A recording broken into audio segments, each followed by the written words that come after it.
কাটিয়া বাবার মন্দির বলতে হবে দক্ষিণেশ্বর থেকে অটো ধরবে বা রিক্সা ধরলে 30 টাকা নেয়, অটোতে 10 টাকা বা টোটোতে এসে একদম মন্দির প্রবেশদ্বার। আর এরপরে ভেতরে ঢুকলে মানে দ্বিতীয় বৃন্দাবন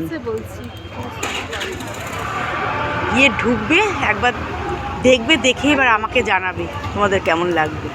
আসতেই হবে তোমাদেরকে, দেখো খুব সুন্দর লাগে। আর বাড়ির বয়স্কদের বা ঠাকুমা দিদা বা কাকিমাদের নিয়ে আসলে তাদের তো অপূর্ব লাগবে, খুব সুন্দর লাগে। বাবা অনেক দিয়েছে কেমন লাগলো কাবেরী? প্রাণ মন জুড়িয়ে গেল, সত্যি মনে হচ্ছে বৃন্দাবনে এসেছি। আমি অনেক ভিডিও দেখছিলাম, তারপরে ঠাকুর যেন সত্যি টানলো, হঠাৎ করে আমি আর তুমি চলে এলাম। আমার জয় রাধে, জয় রাধে, জয় রাধে। বলো তোমার কেমন লাগলো? দারুণ লাগলো, তুমি যে এত সুন্দর একটা জায়গায় নিয়ে এসছো, সত্যি সত্যি। আমি না সব ঠাকুর টেনে না আনলে হতো না। দারুণ লাগলো, বিশেষ করে আমাদের তো ভালো লাগছেই, কাকিমা জেঠিমা বয়স্ক ঠাকুমাদের আনলে তো আরও ভালো লাগবে। একদম দুর্ধর্ষ লাগবে, যেতে চাই। তারা ভেতরের কীর্তনটা অসাধারণ। হ্যাঁ। ঠিক আছে, রাখছি, দেখাবে পরের ভিডিওতে।